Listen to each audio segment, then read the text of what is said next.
Bleeding and storm-soaked, Chenoa walked the last mile alone, and the cowboy who wanted no one on his land would change everything, because the man who refused to hear her no was riding somewhere behind her, closing the distance with every hour she survived, alone.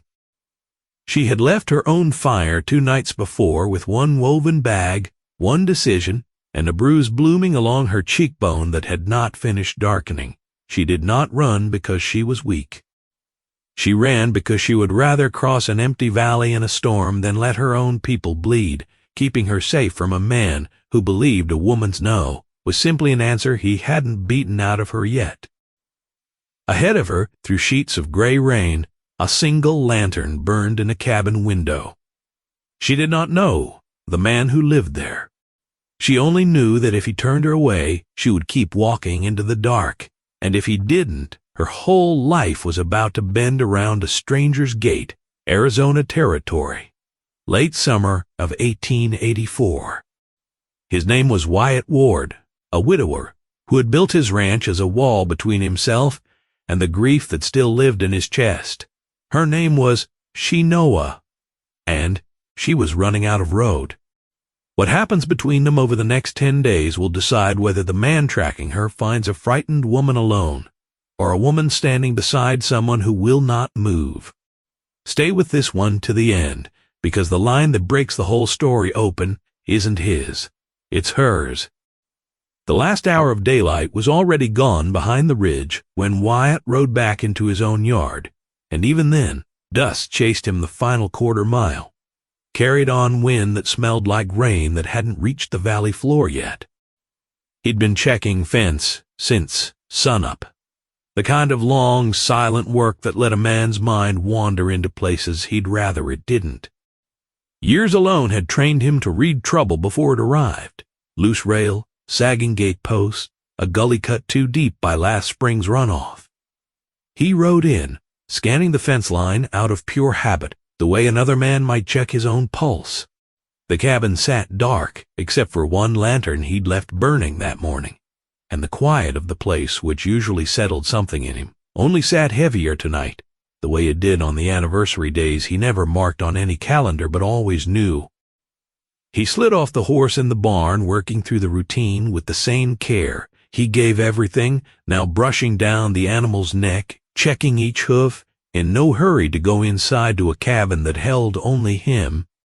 Routine was the one thing that kept his mind from drifting toward what he'd buried, his wife's slow illness, the helpless months, the silence after. The ranch had become less a home than a wall, built rail by rail, season by season, against anyone getting close enough to ask him how he was really doing. 30-some head of cattle ranged loose across land he'd fenced with his own hands season after season, and the mare in the barn was the only living thing besides himself that had any real claim on his attention most days. He'd built the place, board by board, in the 2 years since he'd buried his wife, not because he loved the isolation for its own sake, but because the isolation demanded nothing of him he couldn't give. No one out here needed him to explain his silences. No one out here expected him to have healed by any particular season. It was in its own hard way, the only kind of peace he'd managed to find, and he'd stopped questioning whether it was enough. A hard gust slapped the barn doors as he stepped back out, and he looked up toward the valley entrance out of the same old instinct. Someone was walking toward his gate. For a moment, he convinced himself it was wind shadow, a trick of the fading light, but the shape kept coming, steady, deliberate, and unmistakably a person on foot, alone, a long way from anywhere a person on foot ought to be. As she closed the distance, the porch lantern light caught her clearly enough, a young Apache woman, travel-worn, her clothing torn in places and dark with rain, a small woven bag clutched against her side and nothing else. Her steps were careful but unhurried, the walk of someone rationing the last of her strength, and her eyes never stopped moving, ridged to fence to door, the way a person watches who has learned the hard way that a room or a valley can turn on you.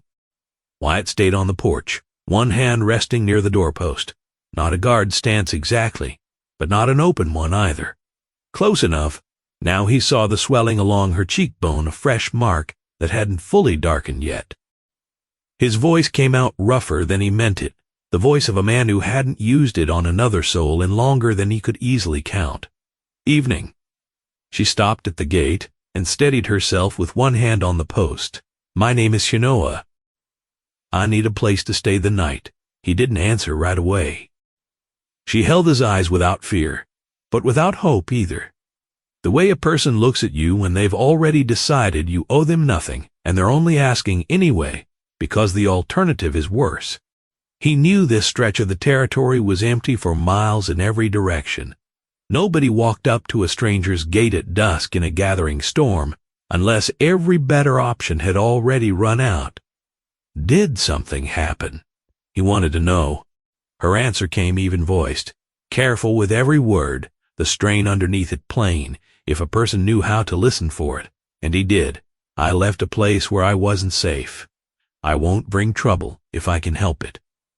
He waited, the way he weighed every decision on this land now, slow and full of consequence. Someone could be hunting her. Letting her in might be inviting a fight he hadn't gone looking for, and wasn't sure he still had the stomach to finish. But leaving a hurt stranger outside with a storm rolling down off the rim wasn't a kind of man he wanted to be, not even out here where nobody would ever know the difference. He stepped back from the door at last. Come inside. A small breath left her, not quite relief, but close enough to it that he caught the shape of it crossing her face. She came to the gate slow, careful, with what strength she had left. Inside, he built the fire higher and set a tin cup of water on the table. She didn't touch anything until he nodded that it was fine. In the firelight, he could see the rest of it now, scraped knuckles, a torn sleeve, the way she kept correcting her own breathing to still the shake in her shoulders. Something in him, an old, unused muscle, met that shaking with something close to grief of his own. Did she need medicine, a bandage, he wondered? Just rest was all she wanted. Her eyes went around the small cabin the way a person studies a place they hope, without quite daring, might turn out to be safe, tracking the door, both windows, the distance to each. She had lived long enough with danger that reading a room had become instinct rather than choice. He didn't press her for the rest of it that first night. He handed her a blanket, pointed to the chair nearest the fire, and let the silence between them do the only kind of talking either of them had energy left for. Her stomach betrayed her before she could stop it, a low, unmistakable growl in the quiet cabin. Wyatt didn't comment on it. He crossed to the shelf and came back with dried meat and a handful of beans he'd soaked that morning, setting the bowl in front of her without ceremony. It isn't much, but it fills a person. She hesitated over it a moment, pride warring plainly with hunger, before hunger won. She ate slowly, careful not to look as desperate as she felt, though he could see well enough that it had likely been longer than a day since her last real meal. While she ate, he returned to a broken bridle strap he'd been meaning to mend for a week, his hands steady with the kind of quiet, competent work that filled the room without needing to fill the silence with words. She watched him for a while between bites, then wondered why he lived this far out. I wanted a place the past couldn't reach me, came his answer, eyes staying on the leather. Out here, things stay simple enough to make sense. She considered that a moment. And does it help? Most days was all that came back, and something in the honesty of it seemed to settle something in her too, some quiet recognition that she wasn't the only person at this table who understood the cost of putting distance between yourself and everything that used to hurt you. You didn't have to let me in, came her voice eventually, from inside the blanket. I know. Then why did you? He turned that over before giving her the honest version instead of the easy one. Because I've known what it is to need help and have no one to ask. Something in her face eased, not trust yet, but the first flicker of it being possible. Thunder rolled somewhere out past the ridge. The fire kept its steady crackle, filling the cabin with a warmth that neither of them had expected to be sharing that night with a stranger. He stayed up longer than the fire needed tending, watching over the room and over her, wondering why letting a stranger cross his threshold felt less dangerous than letting his own grief keep running the place unchallenged. The storm hit full strength before midnight, rain hammering the roof in long, heavy waves, wind working at the shutters until they rattled in their frames. Chenoa sat close to the hearth, eyes half shut, but never fully surrendering to sleep, her whole body tightening with every gust that rose. She didn't flinch outright, but Wyatt could see the tension sitting across her shoulders like something she couldn't set down even here. He noticed the way her feet shifted under the blanket every so often, testing her balance, ready to move fast if she had to. She was bracing for danger in the one place he'd promised her was safe. He got up and moved to the stove. "I'll heat some water, help some nights." She nodded, once watching him cross the room, not from suspicion now so much as habit, the ingrained caution of someone who had learned never to let anything pass behind her unseen. He didn't take it personally. If anything, he respected it. It showed him plainly how long she'd had to survive without anyone standing at her back. He filled 2 cups and set them where she'd have a clear line to both windows and the door if she chose to sit there. She thought about it a long moment before she came and sat. They drank without talking at first. The warmth settled something in her breathing, and for the first time since she'd arrived, her shoulders came down half an inch. "You keep this place in order. You live out here alone. Years now. Too far out for company, and he'd kept it that way on purpose." She studied him without judgment, only understanding.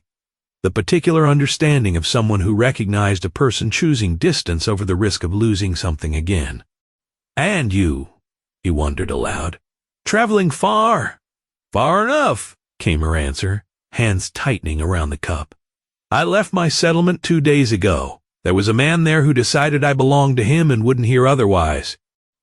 When I walked away from that, he came after me. I kept moving until I was sure he'd lost my trail." He watched the muscle tighten along her jaw as it left her. Not fear, exactly. Something closer to management of fear. The bruise along her cheek confirming more of the story than her careful words did. He didn't press for the man's name. She hadn't come here for an interrogation. She'd come here for a place where her own decisions wouldn't be challenged out from under her. "I'll be gone by morning. I don't want your door marked because of me. Tomorrow's storm will be worse than tonight's. You won't make 10 miles on foot in it." Her eyes narrowed slightly as though she'd expected an argument. "Just not that particular one. I don't intend to overstay. You're not overstaying. A few days changes nothing out here." She looked down into the cup, weighing an offer that ran hard against every instinct a hunted person carries. The instinct that says never stop moving. Safety is a story you tell yourself right before it costs you. "If I stay, I work," she finally allowed. "I take nothing free." Something close to a smile crossed his face, unfamiliar territory for it. There's always work on a ranch. Later, he laid a bedroll near the fire for her and dimmed the lantern, checking the door latch twice before he settled into the chair by the window. "You're not sleeping," came her voice from the dark. "Not yet." She understood without needing it explained that he was keeping watch so she could finally let herself rest. She didn't thank him in words. The way she finally let her body go slack was thanks enough. He stayed in that chair through the last of the storm, listening to her breathing even out, watching firelight move across a face that carried a bruise, and an exhaustion that didn't erase the strength underneath either one. He understood somewhere past midnight that she hadn't wandered onto his land by chance. This valley swallowed travelers whole for miles without a single one finding his gate. Something had driven her here specifically, and now 2 lives that had nothing to do with each other were tangled together in a way neither of them had asked for, and both of them, it turned out, needed. The storm broke just ahead of sunrise, rain thinning to scattered drops under a heavy gray sky. Wyatt woke stiff in the chair, careful not to wake her as he stretched. Chenoa lay curled under the blanket, Her grip on the woven bag finally loosened in sleep, unguarded for the first time since she'd arrived. The bruise on her cheek had darkened overnight, exactly as such marks do, confirming what he'd already understood, that whoever had put it there had done it recently, and would not be embarrassed to do it again. Morning. Storm's about finished, he let her know as she stirred. She sat up slowly, joints stiff from 2 hard days of walking, checking her bag's contents out of the same old habit before she trusted the room around her, and wondered whether he'd slept at all. Enough, came the reply, which wasn't quite the truth, and they both knew it. Outside, the valley looked scoured clean, mist drifting low across wet grass, no fresh tracks near the fence, no sign of a rider anywhere on the ridge. Still, when she joined him on the porch, she gave him the answer he expected. I should go. I've already taken more than 1 night's worth. Ground's mud for miles. You won't make good distance, and you're in no shape for another cold night exposed. I can manage, though her voice carried less certainty than the words themselves. He looked at her plainly. You left because a man wouldn't treat you right. If he's determined the way men like that usually are, he'll search this whole valley. Eventually walking out into open ground now doesn't keep you hidden. It just tires you out faster. She held his gaze, weighing which risk was actually smaller, and after a long moment, she let a breath go. I don't want to be your problem.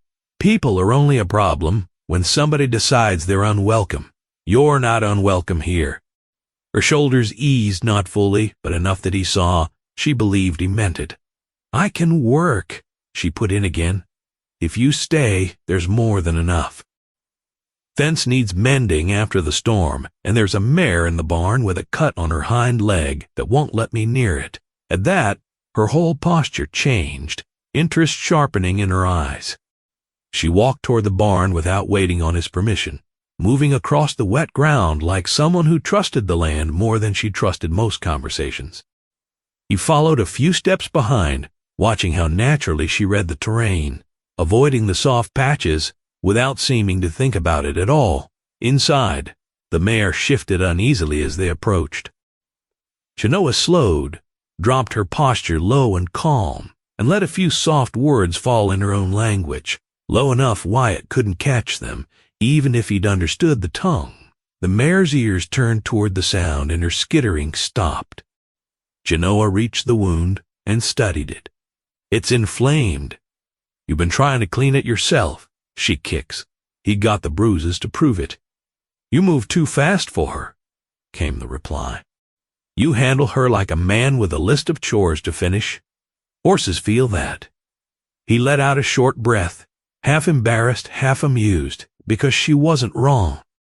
She cleaned the wound with slow, sure hands, steadying the mare through the one flinch with a firm and patient touch. When she finished, she stepped back and wiped her palms on her skirt. She'll heal. Just don't rush her. You've done this before. My people raised horses, came the simple answer. I learned young. The simplicity of it carried more meaning than the sentence itself. A whole life she'd walked away from, one built on skill and responsibility and community, and he found himself wondering, not for the first time, exactly what had been strong enough to push a woman like this out of it entirely. Back at the cabin over coffee, he returned to something that had been sitting with him since the night before. She'd made it plain once already that a man wouldn't let her be free of him. Did she think he'd come this far, looking? He believes he will, but he doesn't know I crossed the valley yet. You think he'll give up looking? She considered the honest answer before giving it. I think men like him don't hear the word no as an answer. They hear it as a delay. Something hot and quiet moved through Wyatt's chest, not at her, but at the man behind her words. You're not anyone's property. I know that, she agreed. Some men don't learn it until somebody makes them. Her voice stayed level, no fear riding under it, only the calm of a woman who had decided her own survival on her own terms and intended to keep it that way. If you stay a while, you won't face him alone if he comes. She studied him a long moment, Checking whether that offer carried a claim hidden inside it somewhere, she found only steadiness. "I'll stay," she decided. "Finally, for now." He nodded once, no pressure behind it, and something in the morning air seemed to shift. The ranch no longer just the place where he lived out his own long silence, but a place now holding two sets of footsteps, two sets of fears, two sets of choices moving toward each other. If a story like this one is worth your time tonight, tap the join button beside the channel name and become a member. It helps us bring you more stories like Chenoa's. Over the days that followed, the ranch took on a rhythm neither of them had known alone. Chenoa walked the fence line at first light, reading posts and rails the way another person might read a letter, calling out the weak points before Wyatt even reached them. "This one's ready to go," she'd call, kneeling by a fallen rail, the nails already loosened. Her voice carried no uncertainty, the voice of someone who expected to be part of the work rather than merely tolerated near it. He lifted while she guided the post into place, her hands quick and exact, and by the time they'd finished a stretch of fence, something had settled between them that hadn't been there at sunup, the easy rhythm of two people who had learned each other's pace without needing to discuss it. "How far does the fence run?" she wondered once, wiping her palms on her skirt. "Half a day's walk, if you follow the whole loop." She took in the scale of it without flinching, seemed almost to settle further into herself for having a task worth the size of it. They worked the whole line together over those mornings, and he found himself explaining the layout of the place without being asked, the grazing ground, the creek path, the stand of trees on the east edge. She listened with the same careful attention she gave everything, asking short, useful questions. How many head of cattle? 30 some, mostly ranging free, coming back to the creek by dusk. Any trouble from wolves? A few last winter, none since. Her questions weren't idle. She was reading the land the way a person reads a place they're quietly deciding whether they could belong to. It was on the third morning near a patch of trampled grass close to the ridge trail that she crouched and went still. Someone rode through here, low in her throat, tracing the print with 2 fingers. Yesterday, maybe the day before. Wyatt crouched beside her, scanning the marks. One rider, heavy horse, moving fast. The trail bent toward the far hills, close enough to the ranch to matter, not close enough to prove anything outright. He wasn't near the cabin, Wyatt guessed, half a question. Close enough to see smoke from a chimney if he wanted to, came her answer, and something in her posture changed as the words left her, shoulders squaring, breath slowing into the same controlled readiness he'd seen in her that first night at the gate. It wasn't panic, it was a woman who had learned to meet danger with preparation instead of fear. You think it was him? Maybe. Or maybe he was only passing through. She'd learned not to assume good intentions from strangers on horseback. They found the second sign the next day. Farther along the tree line, a branch snapped clean at eye height, with a clear line of sight straight down onto the ranch yard. Someone stood here and watched, not by accident. Wyatt felt the old tightness climb into his chest, the particular alarm of a man realizing his own land had been studied by someone he hadn't invited. If he comes again, he'll likely come from the trees. Better cover. I know how he thinks. He likes an advantage. He prefers people who don't see him coming until it's too late to matter. There was no self-pity in the way she carried it, only the flat, hard-earned knowledge of someone who had survived a man like that once already and intended to survive him again. They spent that afternoon walking the whole perimeter, checking every weak point twice. Not out of panic, but the plain, practical readiness of 2 people who had decided to meet danger honestly instead of pretending it away. They reinforced the loose fence rails nearest the tree line and latched the barn doors. Wyatt checked both rifles twice, more out of the old habit of a careful man than any real doubt in his own work, running an oiled cloth along each barrel, while Chenoa reinforced the shutter latches on the windows facing the ridge. Neither of them talked much through it, the kind of silence that came not from tension, but from two people who had already settled what needed settling, and were simply doing what needed doing now. When the last latch was set, she came and stood in the kitchen doorway, watching him set the second rifle by the door where it could be reached without a wasted step. This wasn't the first time he'd prepared for trouble, was it? She wanted to know. No, he conceded, not looking up. It was the first time he'd prepared for it with someone standing beside him instead of alone. Later, she walked out to the barn alone and spent a long while with the mare, low words in her own tongue that Wyatt still couldn't understand, though he'd come to recognize the particular calm they carried. When she came back inside, her hands smelled of hay and horse, and something in her face had settled into the same hard-won readiness he'd seen in her that first night at the gate, except now it carried no fear underneath it at all, only resolve.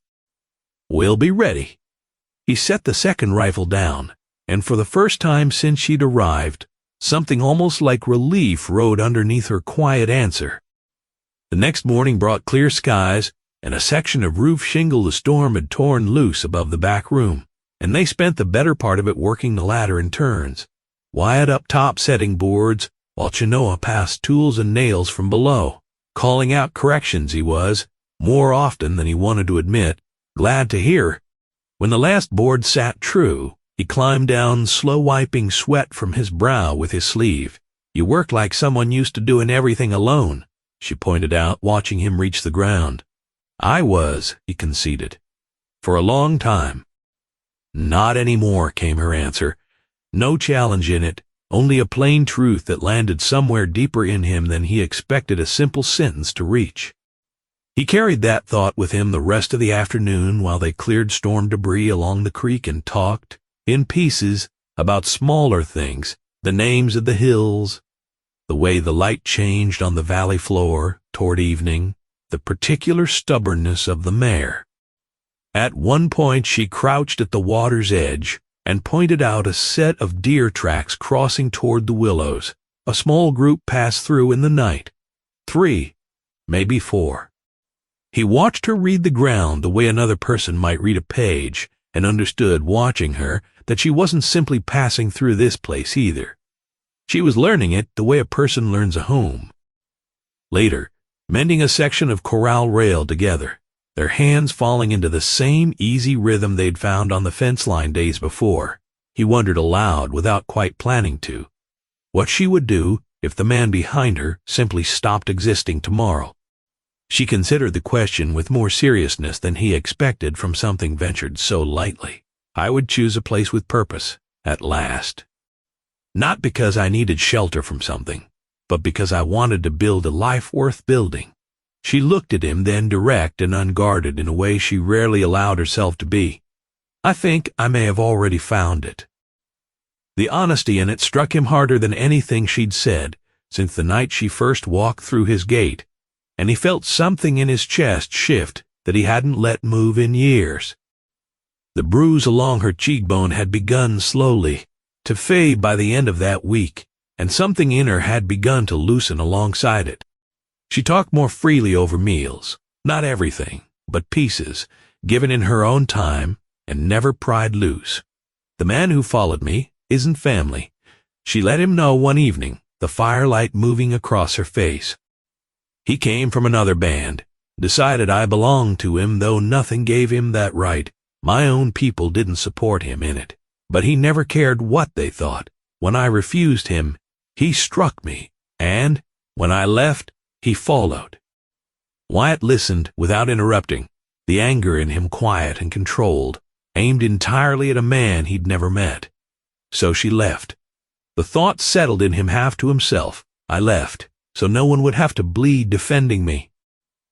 I left, so he'd understand my choices were never his to take." That resolved something that had been sitting unspoken between them since the first night. Why a woman with a whole community behind her had chosen to cross open, dangerous country alone instead. It hadn't been running. It had been protecting the people she loved by removing herself from the line of fire entirely and doing it on her own 2 feet. And now she was here. For now, she agreed. Long enough to get her strength back. Long enough to learn whether this place was what it looked like. He held her gaze across the table, and something settled in him that he hadn't expected. A kind of steadiness her presence brought into a cabin that had held only his own grief for longer than he liked to count. She wasn't fragile, and she wasn't a burden. She was a woman shaped by hardship, carrying scars different from his own but no less real, and for the first time in years the quiet of his ranch didn't feel like isolation. It felt faintly like company.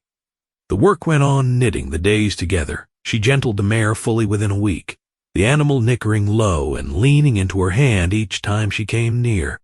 She helped drive the herd toward better grass in the west pasture, guiding from the ridge with the same easy authority she brought to everything, and rode down the slope after, with a confidence that made him watch a beat longer than the moment required. "You ride well," he told her once. "I grew up on horses. They listen better when you treat them as equals rather than property." He smiled at that, small but real, because he understood exactly what she meant, and exactly who else she meant it for. Evening settled into something neither of them had quite had words for, yet they sat on the porch as the sky faded, not touching, but no longer keeping the careful distance of strangers either. "You built all this alone," came the thought one night, looking out over the dark shape of the land. Piece by piece, the work was what had kept him steady. She studied him. "Your past left marks on you. Not a question, just an observation." It did. You still carry them. So did she, he pointed out, and neither of them flinched from the truth of it. The honesty didn't strain the quiet between them. It strengthened it, and for the first time in longer than he could remember, Wyatt felt the old weight in his chest shift, not gone, but no longer sitting quite so heavy. One more thing before this gets hard. If you want more stories where the woman does the choosing, tap the join button beside the channel name to become a member. That last full night before the writer returned, neither of them slept much, though neither said so outright. Wyatt sat in the chair by the window as he had that very first storm night, and Chenoa sat near the banked fire. The two of them talking in low voices through most of the dark hours, about nothing urgent at all. The ordinary things two people share when they've decided, without quite naming it, to build a life next to each other. She shared with him the game she'd played as a girl, along a different creek, in a different valley, and the particular sound her grandmother's voice made telling stories by firelight. He shared with her the story of the first fence he'd ever built with his own father, a crooked, stubborn thing that had somehow outlasted 3 better ones since. Was she afraid, he wondered at one point, when the fire had burned down low? Of him, not the way she used to be. She'd already survived him once. What she was learning to fear now was losing this, and that was a different kind of fear entirely.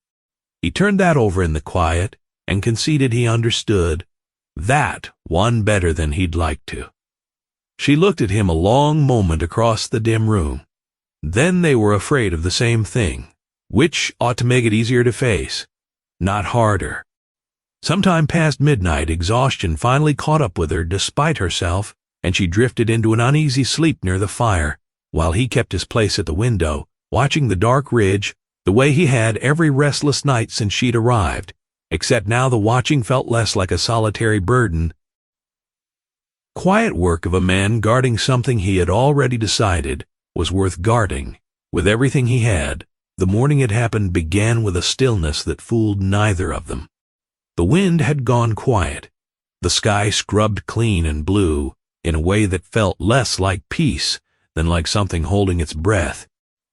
Wyatt stepped outside with his rifle slung over one shoulder, scanning the ridge out of habit that had sharpened into something closer to instinct now. Chenoa came out a moment later, silent, her whole body drawn tight with the particular readiness of someone who had learned to trust her own senses over hope. Sometimes he waits, low and even, eyes on the tree line.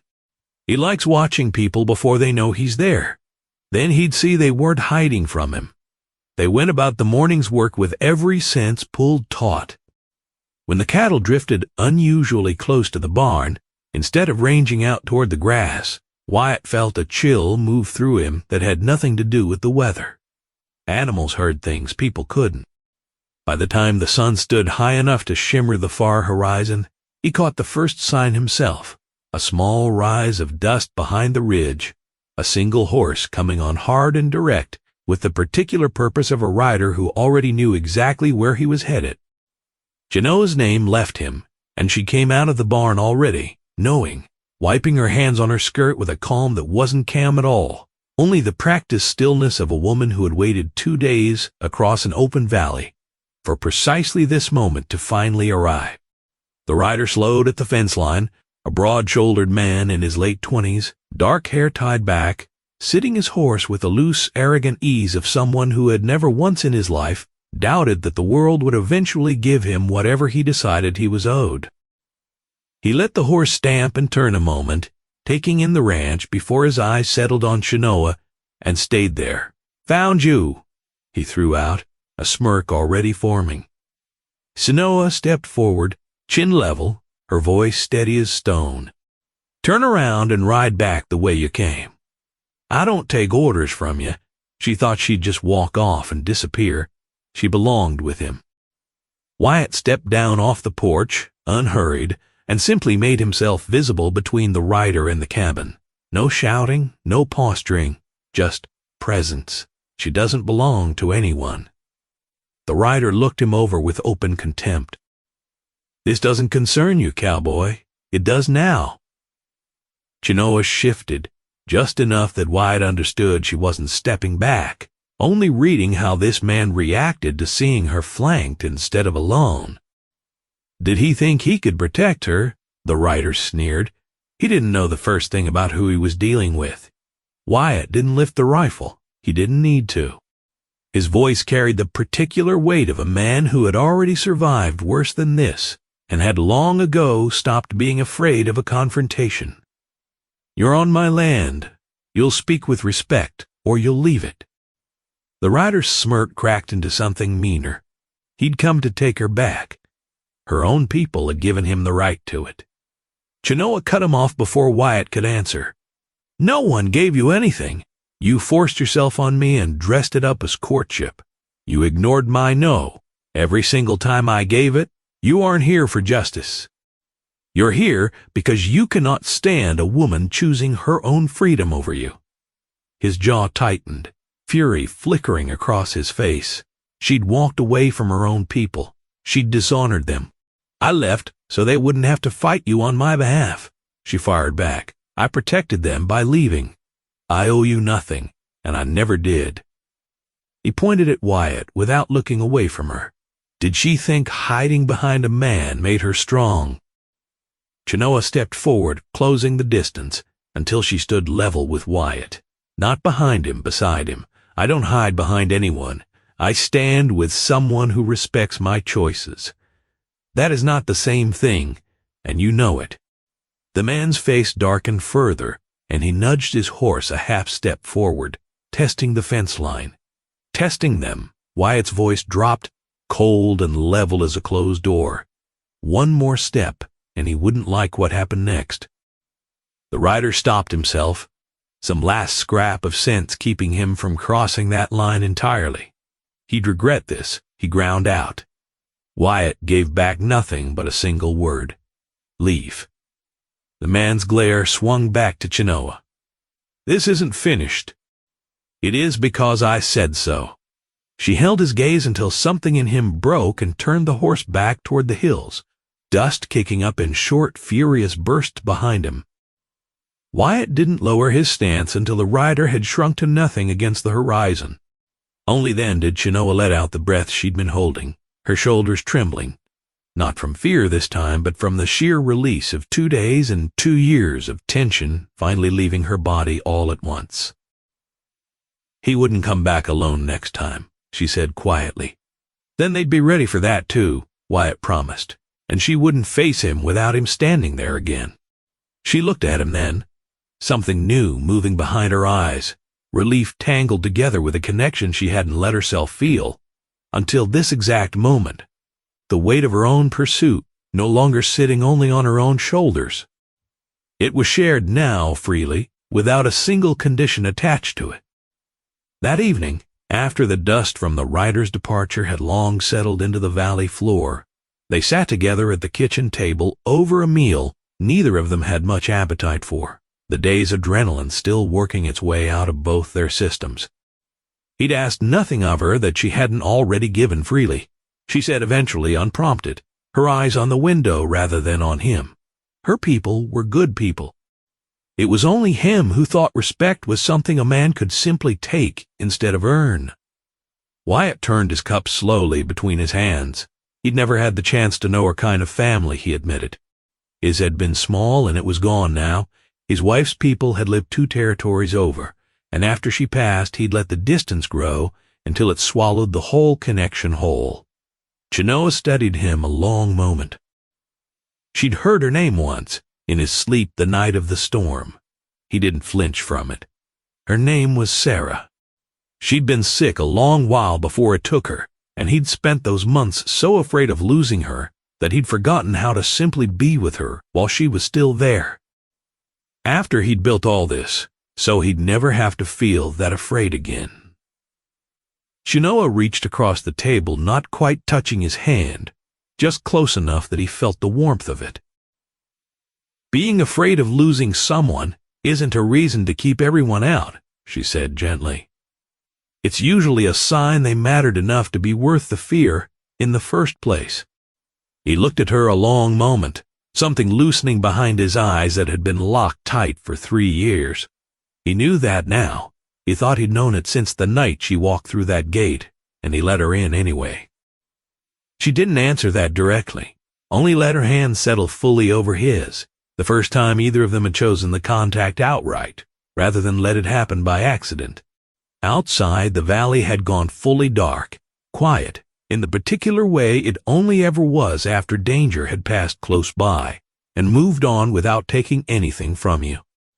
The days after carried a caution that never fully left, but no rider came, no fresh tracks appeared, and slowly the ranch settled back into its rhythm, steadier now and fuller than it had been in a long while.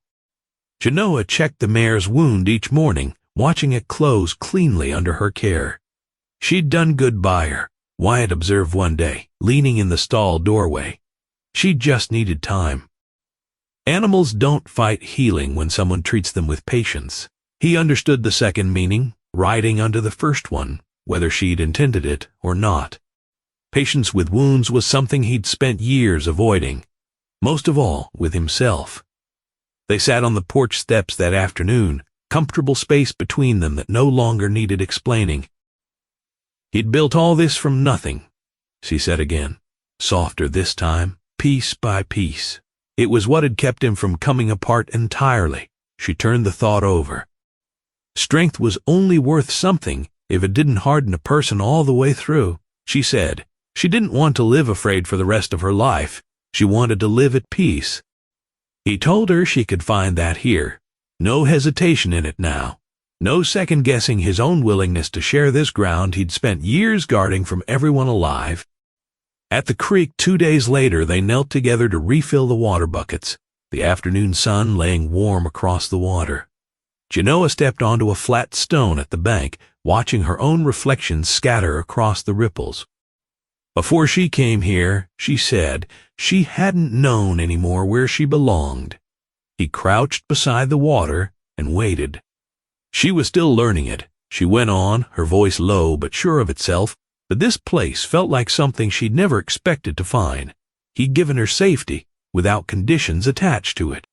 Respect without asking anything back in return, that mattered more than he probably understood. Something rose slow and warm through Wyatt's chest. Gratitude tangled together with a feeling he hadn't let himself name in years. She turned to face him fully. Then, no hesitation left in her at all. "I want you too," she said. The words landed steady, unhurried, carrying no desperation in them at all, only plain truth spoken by a woman who had decided exactly what she wanted and had stopped being afraid to say it out loud. He hadn't expected to hear that, he admitted softly. She hadn't expected to say it, but she meant every word. He stood and offered his hand, no force behind it, and she took it, her fingers warm and sure against his. When he helped her step down off the stone, neither of them let go right away. She didn't owe him anything, he said. Not this. Not gratitude. Not a place to stay. It isn't about owing. It's about choosing. They walked back toward the ranch, side by side. Not quite touching, the space between them changed, now shaped by something deliberate instead of caution. That evening on the porch, watching the sun sink behind the ridge in long gold and blue, Wyatt finally said the thing he'd been carrying since the fence line. This ranch had been the only place he'd trusted after he lost everything he had. He kept people at a distance because letting anyone close felt too much like losing control all over again. But with her here, he didn't feel alone anymore, and he wasn't afraid of that the way he'd thought he'd be. She didn't want to replace what he'd lost, she told him. She only wanted to be part of whatever came after it. She already was, he said, and the porch settled into a silence that no longer needed filling. The final morning of this part of their story arrived clean and bright, the whole valley washed in early gold. Wyatt stepped out with 2 cups of coffee and found Chenoa already at the corral rail, watching the horizon the way she still did every morning out of old habit rather than fear. He wouldn't come today, she said without turning. Not as hope, as certainty. He'd left angry, not strategic. And men like him needed time to rebuild their pride before they tried anything again. And when he did return, he'd bring others with him, but he wouldn't find her standing alone. Wyatt handed her the cup and told her he wasn't worried about that, and he meant it fully. Over that last quiet stretch of days, they finished the west pasture together, mended the last of the storm-damaged rails, and Chenoa spoke of a garden she wanted to plant behind the cabin, herbs and vegetables, enough to last a full year. They'd do it together, he promised, and she smiled at that in a way that reached all the way to her eyes. Where did she want that life to begin? He asked her one evening, both of them sitting on the porch as the light went long and gold across the grass. She didn't hesitate. Here. If he wanted that too, he wanted her here, he said. Not because she needed a place to stay. Because this ranch had felt like a home again since the day she walked through that gate. Her breath softened, and for a moment she looked lighter than he'd seen her look since that first storm-soaked night. There's one more thing I want to ask you, she said. Sometime later, the first stars just beginning to show above the ridge. If the day comes that he returns with others behind him, if there's no way around what happens next, will you stand beside me? Not in front of me. His answer came without a beat of hesitation. Yes, because that was what they were now. Partners, equal in it. She nodded slowly, certainty settling into her whole frame, and leaned her shoulder into his, not by accident, not as a question, but as a simple truth both of them had already agreed to somewhere along the way. He didn't pull back from it. He let the moment hold, feeling a loneliness he'd carried for years finally loosen its grip in a way he'd stopped believing it ever would. Inside, the lantern threw its soft light across the cabin walls, a home no longer defined by one person's careful, guarded survival, but by 2 people's shared decision to build something new out of what was left of both their lives. Chenoa had found safety here without giving up a single inch of her own strength. Wyatt had found a reason to keep going that didn't require burying the past, only carrying it differently, alongside someone willing to help hold the weight. The danger that had walked her to his gate hadn't vanished entirely, and neither one of them pretended otherwise. But it no longer belonged to her alone. It belonged to both of them now, the way everything else between them had quietly come to belong to both of them. One repaired fence rail, one shared meal, one honest evening at a time. In the days that followed, the garden took shape exactly as Chenoa had described it, a modest plot behind the cabin turned and readied for herbs and squash and beans, enough to see them through a full year. the two of them working the soil together in the cool of early mornings before the rest of the ranch's chores called them elsewhere. She taught him which wild plants along the creek could season a meal, and which could heal a wound, knowledge passed down through her own mother that she'd carried across the valley along with everything else she owned.